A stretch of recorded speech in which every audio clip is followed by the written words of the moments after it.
Fala aí, pessoal, muito boa noite, sejam bem-vindos a mais uma live aqui no Descomplicando Bolos Caseiros. Essas lives que eu tenho feito aqui, né, são aulas para poder te ajudar a descomplicar os seus bolos caseiros. Para você que está tendo dificuldades, para você que faz artesanalmente na sua casa, você faz bolos caseiros aí para sua família, para os seus amigos, você que gosta de estar recebendo sempre visita na sua casa, mas está tendo dificuldades aí para poder fazer os seus bolos caseiros. Então, toda semana eu estou aqui nas terças e nas quintas trazendo conteúdos aí para vocês. E todos os meus conteúdos estão gravados, né? Estão aí no meu feed. São aulas gratuitas para vocês, né? Para você que está tendo essas dificuldades, assista então os meus conteúdos aí, que eu tenho certeza que vão te ajudar. E eu recomendo também para você encaminhar para os seus amigos aí, encaminhe os conteúdos e também encaminhe o meu perfil também, indique para os seus amigos no meu perfil. Beleza? Então todas as lives que eu faço aqui vão ficar gravadas ali. E sempre que vocês tiverem alguma dúvida, vocês podem mandar para mim no direct, que eu vou estar aqui respondendo para vocês. Né? Todas as dúvidas sobre bolos caseiros, né? Que esse é o intuito aqui. Né? Fala sobre os bolos caseiros, confeitaria básica. Coisa básica do dia a dia da dona de casa aí. Tá certo? Então, vamos lá para mais uma aula então aqui para descomplicar vocês, né? Descomplicar aquilo que está complicando. Hoje o tema da nossa live é responder, né? São perguntas. Eu sempre coloco caixinha de perguntas no meu feed, nos stories, né? Eu coloco aí nos stories.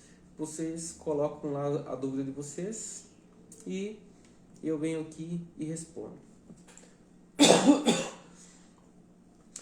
Tô meio ruim da gripe, né? Esse ar seco aqui em Curitiba tá terrível. Todo mundo doente. A garganta tá horrível. Mas, fazer o quê? Vamos aqui, né? Porque eu tenho um compromisso com vocês. Então, eu coloco o caixinho de perguntas ali, vocês colocam suas dúvidas e eu venho aqui e respondo. Posso responder num vídeo gravado e colocar no meu feed, ou posso fazer uma live, né? Explicando para vocês aí. Porque algumas dúvidas eu coloco direto no Stories, que fica temporário, né? 24 horas, e outras dúvidas eu coloco direto no feed. Então, eu resolvi fazer essa live específica aqui, tirando algumas dúvidas de vocês e também esclarecendo algumas dúvidas que eu tinha também, que... Nossa, tô ruim, pessoal. Algumas dúvidas que eu tinha também, que acabou que eu conseguindo, assim, estudar, desvendar, né? E pode ser que seja uma dúvida sua também, né? Uma das dúvidas que eu tinha logo que eu iniciei, aí na carreira, porque assim, eu sempre vi o pessoal usando bicarbonato, às vezes usava receitas de bicarbonato de sódio e usava fermento químico. Então eu ficava pensando, mas por que as pessoas usam algumas receitas de bicarbonato de sódio e fermento químico? Aí eles usavam meio aleatória, usava para fazer biscoitos também, mais o bicarbonato de sódio. Mas assim, eu nunca cheguei a questionar. E até eu fazia algumas receitas, falava assim, vou colocar um pouquinho aqui, né? Só para ver o que dá. E assim, as receitas davam certo, tudo tal. Mas, assim, tem um sentido, tem um porquê de você usar o bicarbonato de sódio e o fermento químico. E você sabe o porquê? Você já sabia o porquê? Depois eu quero que você comente aí para mim.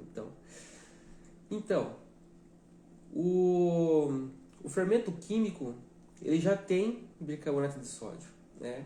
Que a composição do bicarbonato do fermento químico em pó, esse que nós usamos aí para poder fazer os bolos, Talvez você não conheça como fermento químico em pó. Talvez você conheça por marca, né? A marca mais conhecida do mercado e é o Royal, né? Então nós conhecemos mais por marca. Tem outra marca também que é o Dr. Oetker, também que é o fermento químico em pó. E esse daí que nós usamos para bolo. E a composição dele é bicarbonato de sódio, amido de milho e algumas outras composições, né? Alguns outros ácidos aí. Geralmente o pessoal usa cremor de tártaro, né?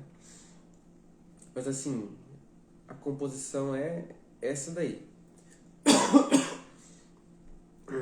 Essa tosse vai me judiar hoje, hein? Eu peço desculpa para vocês aí. É essa daí. Então nós usamos aí para bolos, né? Tanto, e eu vou explicar para vocês aqui também sobre sobre os ingredientes ácidos e alcalinos, para a gente poder entender o porquê que nós usamos isso daí. Então, meio que ele é uma composição completa, ele serve para tantos, a gente usar aí para fazer receitas que tem ácidos e também receitas que tem ingredientes alcalinos. Já o bicarbonato de sódio, nós usamos em receitas que tem ácido, porque o bicarbonato de sódio ele ativa com ácido. Por exemplo, se a sua receita é uma receita de limão, uma receita de bolo de maracujá, uma receita de bolo de chocolate, né? Aí depois nós vamos entrar nesse detalhe do chocolate aí, né? Porque temos o achocolatado, né? O pessoal fala muito em cacau. Cacau 50%, cacau 100%, né? E não, cacau ele é 100%. A partir do momento que ele tem uma mistura, né, que eles misturam ali açúcar, daí fica, eles equilibram ali, daí fica 70% cacau e 30% açúcar, né? Tem alguns que colocam outras composições. Então, a partir desse momento que eles acrescentam outro ingrediente como o açúcar, ele vira achocolatado. Aí tem o achocolatado de 50%, que é 50% cacau, 50% açúcar ou outras misturas, e 70%, né? 70% cacau e 30% açúcar, tá certo? Então é um bolo de chocolate, né, com achocolatado. Outras pessoas usam aí um achocolatado da marca Nescau. Não use esse daí. Meu Deus do céu, é isso daqui de cacau e isso daqui de açúcar. Então, eu nem cheguei a ver qual que é a porcentagem que tem de cacau aí nesses Nescau, né? Esses outros achocolatados aí que o pessoal usa no dia a dia em casa aí. É muito açúcar. Então isso daí, se você usar esse tipo de ingredientes, vai acabar que afetando a sua receita pelo excesso de açúcar. Então, até acabei me perdendo aqui. Você pode usar, né, para fazer um bolo de limão, o bicarbonato, né, que são ácidos, e tem achocolatado ácido e tem achocolatado alcalino. Então você tem que tomar cuidado nesse daí. Então verifique sempre aí na embalagem. Eu tenho um aqui que ele é mais alcalino, né? Isso vai depender do processo ali. Então você tem que identificar na embalagem que ele é alcalino. Como é que eles medem isso? Como é que funciona isso daí, né? Tem uma escala de pH. E dentro dessa escala de pH, na escala aí das tabelas, né, periódicas aí, esse daí é um processo mais químico. Isso daí é mais que nós temos o conhecimento, né? Trazer o conhecimento aí para vocês. O pH ele é medido de 0 a 14, certo? Então, de 0 a 7 são ingredientes ácidos, né? Que inclui aí o que nós usamos no dia a dia, que nós conseguimos sentir, né? O que é ácido? Você sente que limão é ácido, né? Ele é azedo. Ácido é azedo e puxa mais pro azedo. Maracujá, qual outro que é ácido? Laranja. Assim, abacaxi e assim por diante, né? Esses aí então são ácidos. Então quanto mais alto ele for ali, menos ácido ele vai ser, né? Então quanto menor a numeração, por exemplo, 2, 3 ali, ele é super ácido. Daí ele vai 5, 6, daí ele já vai diminuindo a acidez dele. Pra você ter uma ideia, água, ela é um teor, né, o seu pH é 7. Então ela meio que não tem sabor ali, né, a água. Então ela fica entre 7, 7,5 por aí. E acima de 7, aí já começa,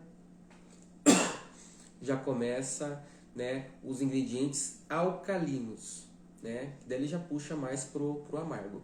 E assim, o bicarbonato de sódio, ele tá junto com os alcalinos. Então ele tá acima de 7.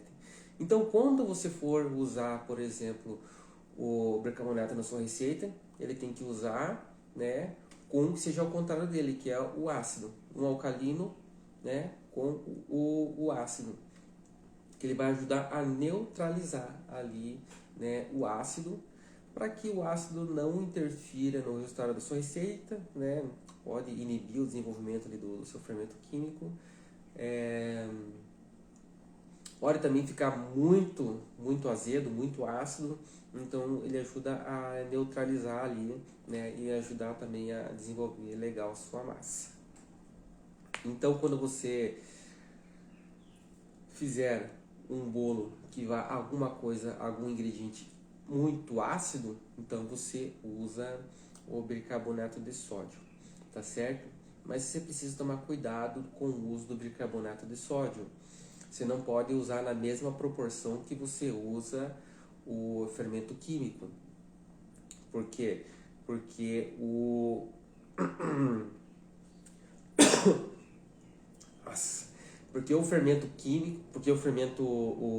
bicarbonato de sódio, ele é 3 vezes mais forte que o fermento químico. O fermento químico ele tem uma porcentagem pequena de bicarbonato de sódio. Então, você usando só bicarbonato de sódio, ele vai ficar com um sabor muito forte, né? Muito sabor ferroso, né? Então você tem que usar uma quantidade pequena. Assim, eu não utilizo só bicarbonato de sódio, né? Eu não uso todo ele, só ele.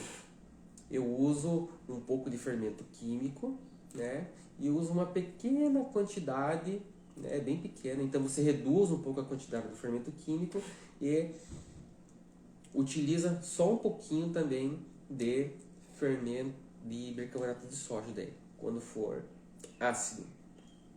Se você tem dúvida se o ingrediente que você está usando na sua receita ele é ácido, eu recomendo que você vá na internet e pesquise lá qual é o nível de acidez ou pH desse ingrediente que você está usando aí, para saber se ele é ácido ou se ele é alcalino, né?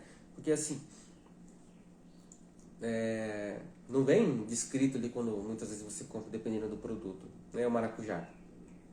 O maracujá você sabe que é ácido, mas você não sabe qual é o nível de acidez dele, mas você sabe que ele é ácido. Às vezes você compra um outro ingrediente, por exemplo, iogurte. Em iogurte o pessoal vai fazer o bolo. Eu fiz esse final de semana um bolo de iogurte. E iogurte é ácido, leite é ácido. Mas assim, o leite não é tão ácido assim, né? Dependendo da quantidade que você vai usar aí. Mas se você for usar um iogurte, coloque um pouquinho de bicarbonato de sódio. Agora, por exemplo, se você não tem fermento químico, só tem bicarbonato de sódio, você pode substituir, mas você tem que usar uma quantidade menor. Se você usava, por exemplo, uma quantidade X de fermento químico, agora você vai ter que usar, meio que você divide essa quantidade por 3, por exemplo. Como é que eu poderia explicar para vocês aqui? Porque assim, o fermento, o bicarbonato de sódio, ele é 3 vezes mais forte que o fermento químico. Então meio que você precisava dividir, né, essa quantidade que você usava de fermento químico por 3 ali para saber quanto é que você usaria de bicarbonato de sódio. Você tem que usar uma quantidade menor, é bem pouco mesmo. Certo? É você testar realmente a quantidade que vai assim suprir a sua necessidade aí. Então você tem que usar uma quantidade bem pequena. Então você pode substituir. Só que a sua receita ela vai ter que ter acidez, se você quiser substituir. Então você vai ter que acrescentar alguma coisa ácida. Você vai ter que acrescentar um suco de limão, você vai ter que acrescentar um iogurte, né? Uma quantidade suficiente para poder ativar o bicarbonato de sódio, tá certo? Então o bicarbonato de sódio ele só ativa com ácido. Se não tiver ácido, ele não vai ativar e a sua receita não vai crescer, né? Porque a partir do momento que o fermento químico em pó e o bicarbonato de sódio eles ativam, eles liberam ali dióxido de carbono, tá certo? Então eles vão fazer, né, criar ali o gás, né? Ele vai liberar o gás e vai fazer a sua massa, né, desenvolver, crescer e ficar bonito, né? Então, cuidado com isso daí. E, ao contrário, fermento químico, né, para poder substituir bicarbonato de sódio, daí eu já não indico. Não, porque a quantidade é bem pequena que tem de bicarbonato de sódio no teu fermento químico, então é bem pouco ali e você não vai obter os mesmos resultados se uma receita necessariamente precisar aí de essa substituição, né? E você não tenha o bicarbonato de sódio. Então eu recomendo que você siga corretamente a receita. Beleza? Então essa é uma dúvida que eu tinha, que eu peguei e fui atrás e estou trazendo para vocês aqui, que eu creio que muitas pessoas não sabem disso, né? Assim, eu vejo muitas pessoas fazendo receitas e não sabem disso. E eu tenho muitas receitas minhas que eu estou reajustando, né? Eu reajusto elas o tempo todo, testando ingredientes novos aí. E algumas receitas minhas que é de muito ácido, eu vou lá e acrescento bicarbonato de sódio, né? E assim, tem dado uns resultados assim impressionantes. Fica muito bom, fica assim, impressionante mesmo. Eu recomendo que você teste aí colocando bicarbonato de sódio nas suas receitas que tenham ácido. Beleza? Outra dúvida que eu tinha também, dúvida não tinha uma dúvida. Eu apenas fazia por fazer, né? E depois que eu fui aprendendo, eu fui assim quebrando alguns paradigmas. Que é isso daqui, ó. Formas. Eu tenho muitas formas. Então, porque eu tava sempre comprando forma, eu sou meio, como nós somos da área da culinária, nós somos da cozinha, nós somos um pouco consumistas nisso daqui. Compramos formas, compramos utensílios de cozinha e tal. Somos consumistas nisso daqui. O que eu fazia? Eu fazia bolos em qualquer forma, né? Essas aqui eu tenho agora, né? Essas formas que são mais altas. Mas eu tenho uma guerreira aqui, ó. Essa aqui é guerreira, hein? Meu Deus do céu, olha só. Então uma forma baixinha. Eu usava ela para qualquer tipo de bolo. E a partir do momento que eu comecei a entender de texturas de bolo, o que eu comecei a observar? Meu Deus do céu, pessoal. Vamos lá. Aqui comecei a observar que eu acabava que perdendo um pouco da textura do bolo por causa da altura da forma. Por exemplo, eu fazia uns bolos que era bem fofinho, assim, nossa, muito macio. Mas eu fazia numa forma fina. Então, o bolo ficava baixinho. Então eu não conseguia ter toda aquela experiência de experimentar um bolo realmente macio. Se eu fizesse, por exemplo, aqui, ó, em uma forma alta. Olha só a altura dessas formas aqui.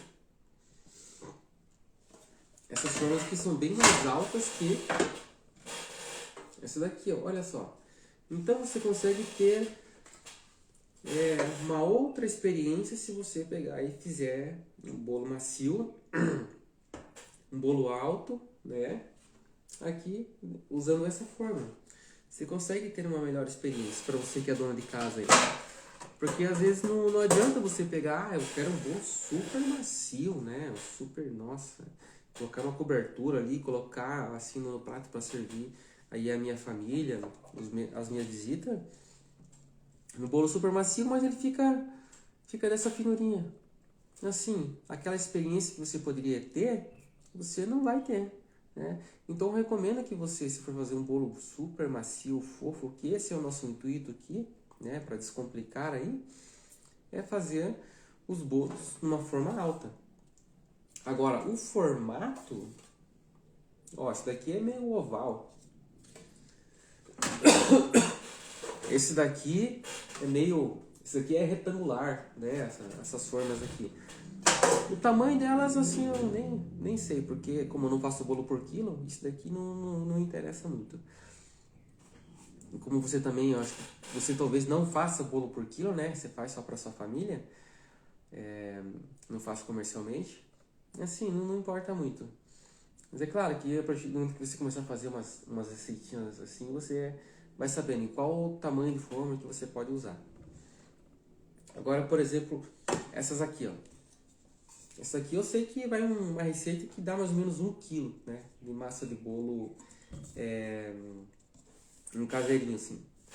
E como eu tenho feito muitos bolos agora, o intuito é descomplicar e te mostrar os bolos macios, né? Eu tenho feito nessa daqui, que ela nossa, é bem alta aqui, ó. E assim, você consegue sentir a maciez do bolo em cada fatia que você morde.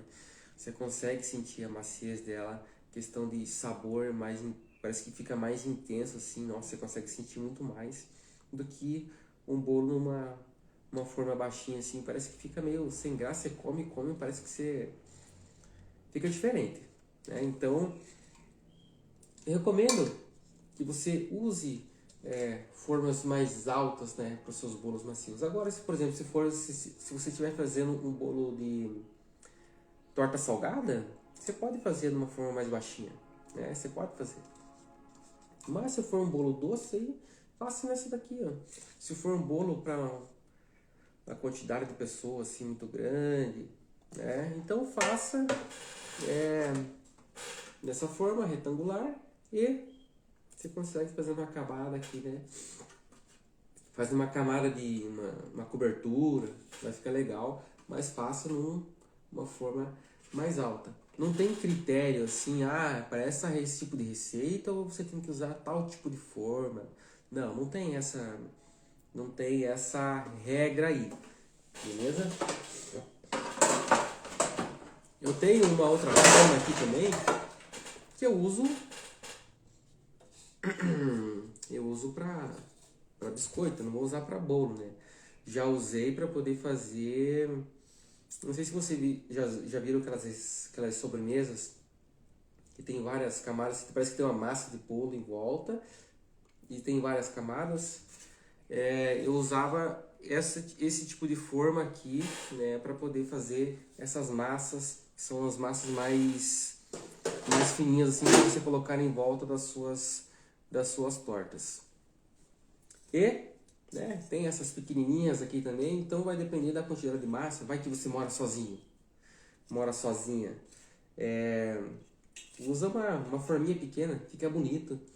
Uma forminha pequena dessa daqui deve dar mais ou menos aí para um bolo de 400 gramas, né, pequenininho. E sabe o que é legal? Você fazer pequenininho e presentear alguém. Nossa, fica sensacional. Bom, questão de formas, assim como eu falei para vocês, não tem critério, né? Você só tem que saber a quantidade de massa que você vai fazer aí e tal, e usar um tipo de forma dessa. Mas se é um bolo macio, o recomendável é você usar essas formas mais altas. Eu tenho muitas outras formas, só que está lá na minha cozinha. Eu tenho várias formas de quiche, formas de torta. Tem umas outras formas que é formas modeladoras de biscoito, de canole, de cone. Então nossa, tem uma série de coisas que eu era muito consumista e comprava muita coisa aí. E essas eram as dúvidas que eu tinha, né? E eu peguei, como eu falei para vocês no início do vídeo aí, tem algumas dúvidas que o pessoal aí colocou para mim na caixinha de perguntas ali, que eu coloquei para eles lá hoje, que eu coloquei eu coloquei da seguinte pergunta, né? Qual a sua dificuldade ao fazer bolo caseiro? E eu recebi algumas dúvidas aqui e eu vou estar respondendo para vocês aí, que pode ser que seja a sua dúvida também, né? Olha lá. Uma delas aqui é superar o medo de errar. Assim, não tem uma fórmula mágica para você superar o seu medo de errar. O que acontece é a prática, é a persistência. Se você estiver fazendo sempre, né, sempre praticando ali, você vai perder esse medo teu de errar, de fazer bolos caseiros. Você vai perder esse medo. Quanto mais você faz, né, mais confiante você fica. Em qualquer área da sua vida que você for fazer alguma coisa, quanto mais você faz, mais confiante você fica. Então, assim, superar o medo de errar é praticar. Aí você também você entender qual que é o processo das receitas, qual que é a textura da receita, né? A questão da cremosidade dela. Quando você mistura um ingrediente ali, você sabe qual é a textura que tem que ficar.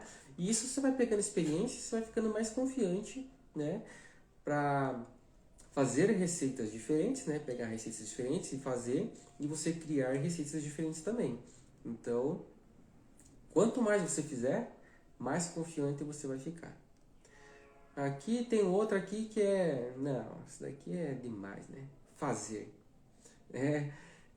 Qual que é a dificuldade? Fazer. É só você olhar meus conteúdos.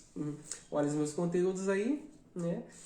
Que vai esclarecer as suas dúvidas. Você vai pegar uma receita e vai conseguir tirar todas as suas dúvidas aí olhando meus conteúdos e vai conseguir fazer a sua receita.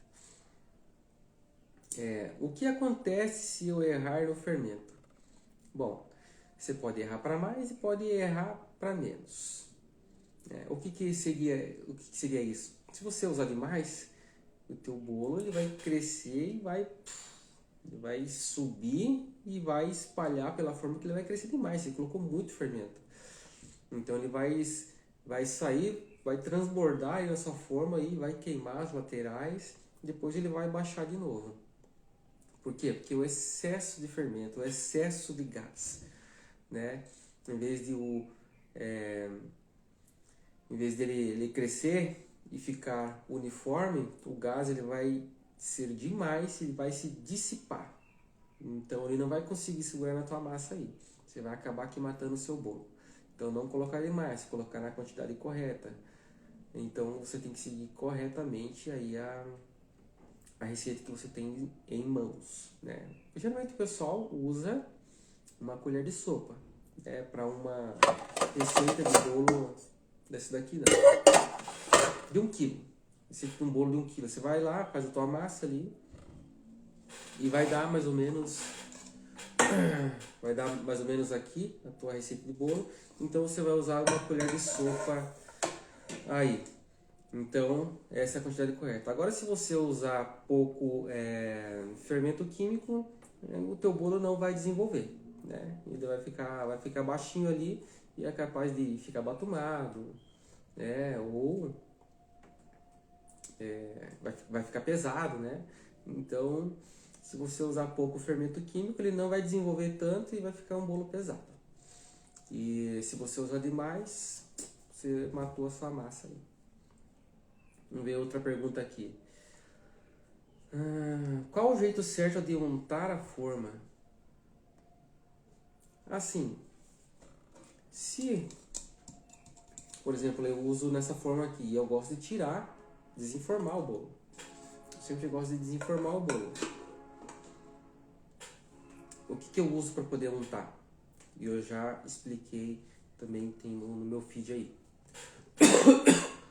É açúcar, passa margarina ou passa óleo e polvilha açúcar ali em toda a volta, né? Em toda a volta e aqui também, nessa parte aqui do meio também.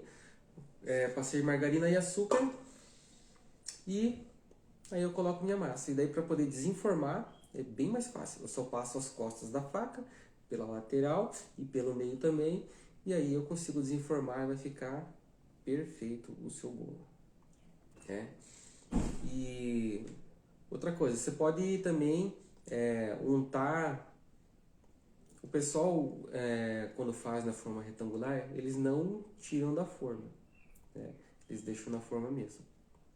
Geralmente as pessoas colocam farinha, mas você colocar farinha, eu acho que gruda demais na forma assim, não fica legal, né? Eu gosto de pegar a fatia inteira ali, que não grude na forma, senão você vai ter que ficar raspando ali depois. Então eu recomendo que você, mesmo nessa forma redonda ou na forma retangular, se você vai desenformar ou não, passe açúcar. Eu acredito que fica mais interessante assim. Essa é a minha orientação. Margarina ou óleo, passa e polvilha açúcar, depois coloque sua massa e bora pro forno. Pode ficar tranquilo que não vai caramelizar, ele vai ficar bem úmido. Qual o jeito certo de untar a forma? Qual a temperatura certa para tirar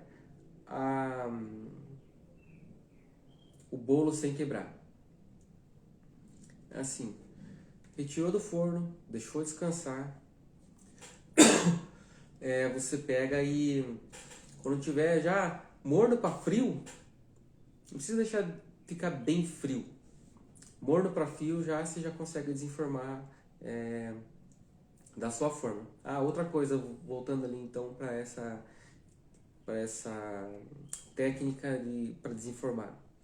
Se você usar, por exemplo, farinha para untar, o seu bolo ele vai grudar na forma. E se você quiser desenformá-lo, ele vai grudar, principalmente o fundo, até as laterais você consegue soltar com a faca, mas assim, ele vai acabar que deformando o bolo, porque ele vai ficar grudado aqui, você vai passar com a faca, você vai acabar cortando um pouco da lateral do bolo, não vai ficar legal. E o fundo ele vai grudar ele vai grudar do fundo da forma, e na hora que você tirar o fundo ele vai grudar e vai despedaçar o seu bolo. Então também não é legal você passar a farinha. Então segue o método: margarina e açúcar para você desenformar o seu bolo sem ele quebrar. Então, temperatura correta para você desenformar o seu bolo é de morno para frio. Beleza? Vamos para outra pergunta aqui. Qual o jeito certo de usar a batedeira? Assim, não tem um jeito certo de você usar a batedeira. Se você vai usar para bolo, você vai usar o globo, né? O bol, que é como se fosse um fouet. Esse daí que você vai usar a sua batedeira. Você só tem que tomar cuidado ali com a velocidade que você vai, né, estar fazendo a sua receita. Né? Beleza? Só isso que você tem que tomar cuidado. Mas daí você vai seguir corretamente conforme a receita que você vai fazer.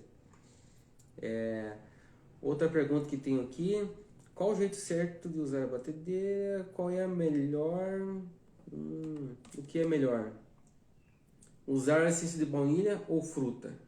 Esse daqui é... Assim, tem receitas que nós usamos a fruta, né? A maioria das receitas eu uso a fruta, por exemplo, suco para fazer bolo de laranja. Eu uso a fruta. Eu não uso ela toda, porque eu acho que fica muito pesado, fica muito úmido e eu não gosto muito dessa textura.